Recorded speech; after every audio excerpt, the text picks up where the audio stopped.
ओ साथी रे तेरे बिना भी क्या जीना, तेरे बिना भी क्या जीना। ओ साथी रे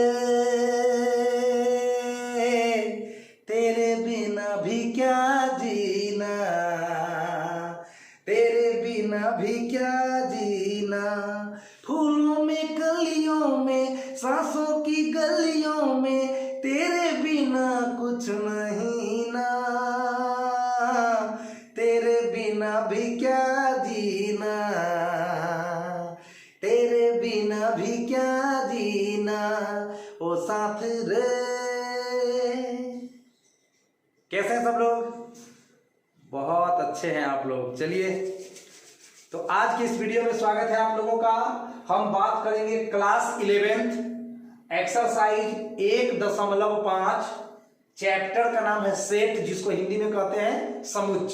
समुच्च चैप्टर का आज हम लोग 1.5 एक्सरसाइज का क्वेश्चन नंबर 2 और क्वेश्चन नंबर 3 के कुछ पार्ट्स को देखने वाले हैं। आ जाइए तो यहां पर सवाल नंबर 2 में यूनिवर्सल सेट, सवाल नंबर 2 में यूनिवर्सल सेट गिवन है A B C D E F G H, इतना दिया हुआ है, यूनिवर्सल सेट दिया हुआ है। और ए सेट का वैल्यू दिया है ए बी सी, और हमें ए का पूरक निकालना है। क्या स्टूडेंट्स? ए का पूरक निकालना है। अंग्रेजी में कहे तो complement of set A, complement of set A निकालना है। चलिए तो कॉम्प्लीमेंट ऑफ सेट ए को ए डैश से सूचित करते हैं। ये देखिए ए डैश लिखा हुआ, इसको हम लोग ए डैश बोलते हैं। तो ए डैश से सूचित करते हैं किस चीज को? समुच्च के पूरक को। समुच्च का पूरक, समुच्च का पूरक को हम लोग ए डैश से सूचित करते हैं, जिसके लिए फॉर्मूला डिफाइंड है u माइनस ए। अब u का मान दिया है क्वेश्चन में A B C D E F G H, डाल दीजिए A B C D E F G H. Minus का चिन्ह फॉर्मूला में है तो दे दीजिए, और a का वैल्यू ए बी सी।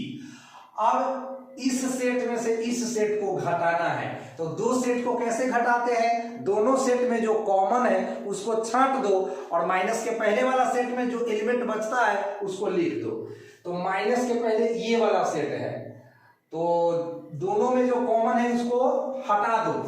ए कॉमन है, दोनों में कॉमन है तो ए माइनस हो गया, बी कॉमन है तो बी माइनस हो गया, सी कॉमन है तो सी माइनस हो गया। अब लाल लाल लाल लाल लाल लाल, ये आपका खत्म हो गया। अब ब्लैक ब्लैक ब्लैक, ये बच गया D E F G H, यही हो गया आपका answer D E F G H. आपको बताया गया है कि अगर आप ए डैश निकालोगे, यदि आप ए डैश निकालोगे तो उसमें ए का एक भी सदस्य नहीं रहना चाहिए। तो देख लो D E F G H, A में है A B C, A B सी में से कोई भी इसमें नजर आया क्या? नहीं सर, नजर नहीं आया।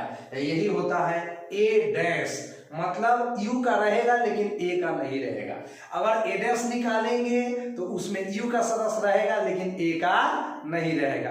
अगर बी डैश निकालेंगे तो यू का रहेगा लेकिन बी का नहीं रहेगा। यदि सी डैश निकालेंगे तो यू का रहेगा लेकिन सी का नहीं रहेगा। तो चलिए अब बी बराबर दिया है D E F G, D E F G, और निकालना है बी डैश, तो फॉर्मूला है यू माइनस बी, यू का मान A B C D E F G H. सभी क्वेश्चन के लिए यू का मान सेम है, A B C D E F G H, और घटाना है बी तो D E F G, D E F G घटाना है।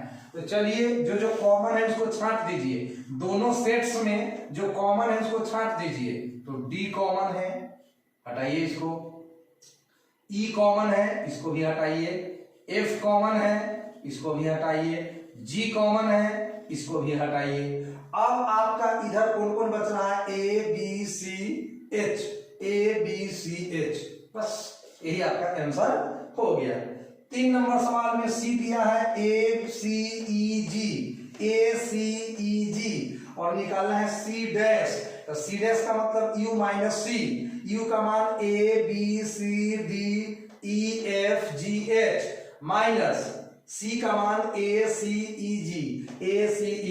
अब जो कॉमन है उसको छांट दीजिए, A कॉमन है, छांट दीजिए, C कॉमन है, इसको भी छांट दीजिए, और E कॉमन है, E को भी छांट दीजिए, और G कॉमन है तो G को भी छांट दीजिए।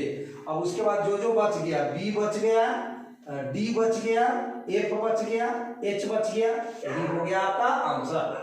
चौथे पार्ट में आते हैं, इसमें D सेट दिया है FGHA, क्या दिया है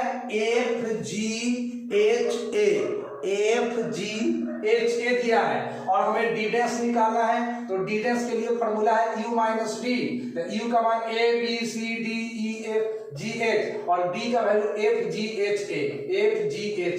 बस कैसे घटाते हैं, तो कॉमन को छांट देते हैं, दोनों सेट में, इस सेट और इस सेट में जो कॉमन है उसको छांट देते हैं, अब बच जाए सो आंसर। F कॉमन है, F को छांटिए, बिल्कुल। G कॉमन है, G को छांटिए, H कॉमन है, H को छांटिए, A कॉमन है, A को छांट दीजिए। अब बचता है BCDE, यही आंसर हो गया। अब इस तरह से सवाल नंबर 2 आपका पूर्णतः कंप्लीट हो गया। अब सवाल नंबर 3 में आते हैं, इसमें यूनिवर्सल सेट दिया है प्राकृत संख्याओं का समुच्चय। प्राकृत संख्या का मतलब होता है गिनती की सभी संख्याएं प्राकृत संख्याएं कहलाती है। नेचुरल नंबर्स 1 2 3 4 5 6 7 8 9 10 और इसी तरह से आगे एक एक बढ़ाते जाइए, आपको नेचुरल नंबर्स मिलता चला जाएगा। 1 2 3 4 5 डॉट डॉट डॉट, ये सारा का सारा आपका हो गया प्राकृत संख्या है। अब सेट ए, यहाँ पर क्वेश्चन में ये नहीं दिया है, हमने मान लिया है LET, मान लेते हैं कि सेट ए है ये। X सच दैट X एक प्राकृत सम संख्या है, गौर करिएगा, प्राकृत संख्या तो है, ये है और सम संख्या है। इसका मतलब है कि सम संख्या है तो 2 4 6 8 10 12 14 16 18 20 22 24 वगैरह, ये सब संख्या आपका सम प्राकृत संख्या में आता है। तो आपको A डैश निकालना है स्टूडेंट, फॉर्मूला वही रहेगा A डैश का U माइनस A, माने जिस सेट का कॉम्प्लीमेंट ज्ञात करना है, पूरक ज्ञात करना है, उसको सार्वत्रिक समुच्चय में से माइनस कर देना है। जिस समुच्चय का पूरक ज्ञात करना है उसको U में से माइनस कर देना है, उसको U में से घटा देना है, उसको U में से हटा देना है ना, बिल्कुल हटा देना है। हटाइए तो U माइनस A, तो U का मान देख लीजिए यहाँ से 1 2 3 4 5, 1 2 3 4 5 6 डॉट डॉट कर दिया गया है, क्योंकि इसमें इनफाइनाइट नंबर ऑफ एलिमेंट्स है। इसमें प्राकृत संख्या में अवयवों का संख्या अपरिमित होता है, इसलिए डॉट डॉट रहेगा। ए सेट क्या है, तो एक सच एक से प्राकृत सम संख्या है। भैया जी सोच लीजिए कि प्राकृत भी होना चाहिए, सम भी होना चाहिए, तो 2 4 6 8 इस तरह से आगे 10 12 14 बहुत सा संख्या है, तो इसलिए डॉट डॉट करना पड़ेगा।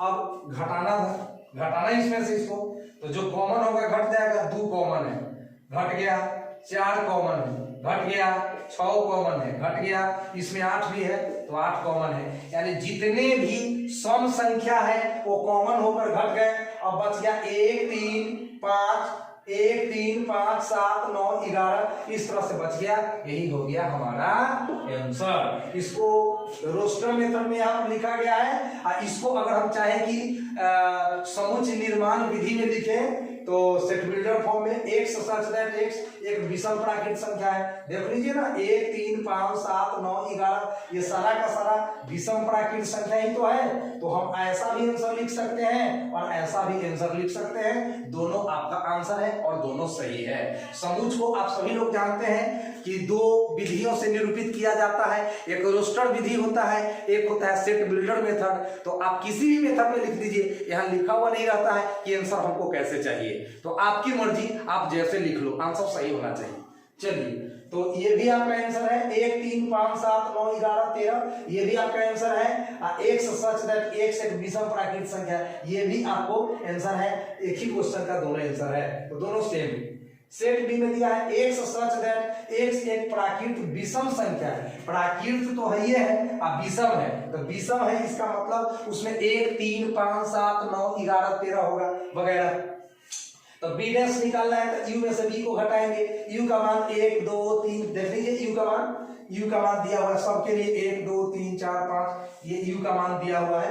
तो यू का मान 1 2 3 4 डॉट डॉट डाल दिए। अब बी का मान क्या कहा कि एक्स एक प्राकृतिक भी संख्या है, विषम भी संख्या है, तो 1 3 5 7 9 11। अब जो कॉमन है उसको हटा दीजिए, 1 हटा दीजिए, 3 हटा दीजिए, 5 हटा, इसमें आगे 5 भी होगा, 5 हटा दीजिए, यानी जितने भी विषम प्राकृतिक संख्या है वो घट गए और जितना भी सम प्राकृतिक संख्या है वो बच गए। तो 2 4 6 8 10 12 14 एंड इस तरह से बहुत सा संख्या है जो कि बच गया।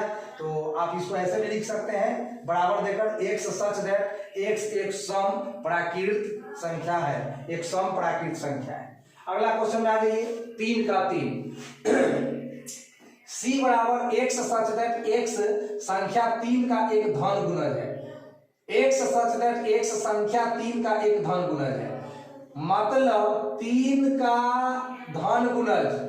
तो 3 का धन गुणज का मतलब समझ गए, 3 का पहाड़ा। बचपन में पहाड़ा पढ़े थे ना 1 से 20 तक, तो 3 का पहाड़ा जो होता है वही 3 का गुणज होता है। 3 का 3, 3 दूना 6, 3 तिया 9, 3 चौक 12, 3 पचे 15, बढ़ते जाइए जहां तक मन है। पहाड़ा का कोई अंत नहीं है। हालांकि बचपन में सिखाया गया था 3 दाहे 30 पहाड़ा खत्म, लेकिन अब जानिए कि पहाड़ा खत्म नहीं होता है। 3 दाहे 30 के आगे 11 तिया 33, 12 तिया 36, 13 तिया 39, 3 का पहाड़ा खत्म नहीं होता है। वो तो बचपन में हम लोग सीखे थे कि 3 दाहे 30, अब तो सियाने हो गए ना, तो सियाना वाला पहाड़ा पढ़िए। तो 3 का 3, 3 6, 3 तिया 9, 3 चौक 12, 3 पचे 15, 3 छक्का 18, 3 का धन गुणज, यही सब तो होगा। अब डॉट डॉट कर दिया गया कि इसका अंत नहीं है। अब सी डैश निकालना है, तो सी यू में से सी को घटा देंगे। यू का मान है 1 2 3 4 5 6 डॉट डॉट, और सी का मान है 3 6 9 12 15, है ना, 3 6 9 12 15। अब जो कॉमन होगा वो घट जाएगा, तो 3 खत्म हो जाएगा, 6 खत्म हो जाएगा, 9 12 सब खत्म हो जाएगा, तो बच गया 1 2 4 5 7 8 10 11। मतलब ऐसा संख्या इसमें बचेगा जो 3 का गुणज नहीं है। देखिए 1 3 का गुणज नहीं है, क्योंकि 3 के सारे गुणज तो घट गए, 3 के जितने भी गुणज थे वो तो माइनस हो गए। अब वही संख्या बचेगा जो 3 का गुणज नहीं है। तो देख लीजिए 1 3 का गुणज नहीं है, 2 नहीं है, 4 नहीं है, 5 नहीं है, 7 नहीं है, 8 नहीं है, 10 नहीं है, 11 नहीं है, 13 नहीं है, इसमें कोई भी संख्या 3 का गुणज नहीं है। तो ऐसे भी लिख सकते हैं आप। रोस्टर मेथड में हो गया सेट। अब इसको सेट बिल्डर मेथड में लिख देते हैं। X such that X belongs to natural number तथा एक्स 3 का गुणज नहीं है। देख लीजिए 3 का गुणज नहीं है। अब सवाल नंबर 3 का 4, इसमें डी सेट दिया है। एक्स सच दैट एक्स एक अभाज्य संख्या है। अभाज्य संख्या को हम लोग कहते हैं प्राइम नंबर। अभाज्य संख्या को क्या बोलते हैं स्टूडेंट्स? Prime number. जो एक से कटे, अपने आप से कटे, तीसरा किसी से न कटे, वह संख्या जो एक से कटे, अपने आप से कटे, तीसरा किसी से न कटे, उसको अभाज्य संख्या कहते हैं। इसका अंग्रेजी होता है prime number, PRIMENUMBER, prime number. तो x क्या है स्टूडेंट? अभाज्य संख्या है। अभाज्य संख्या 2 3 5 7 11 डॉट डॉट कर दिया गया है, इसका कोई अंत नहीं है। 2 से कटेगा ना तो 1 से कटेगा, 3 1 से कटेगा ना तो 3 से कटेगा, 5 1 से कटेगा ना तो 5 से कटेगा। ये सारे के सारे प्राइम नंबर्स हैं। अब हमको डी डैश निकालना है। डी डैश यानी डी का पूरक। डी डैश माने डी का पूरक यानी कॉम्प्लीमेंट ऑफ डी। तो यू में से डी को घटा दिए। यू का मान 1 2 3 4 5 डॉट डॉट डॉट, डी का मान 2 3 5 7 डॉट डॉट डॉट। अब घटा दीजिए, जो कॉमन है घट जाएगा। 2 कॉमन है, घट गया।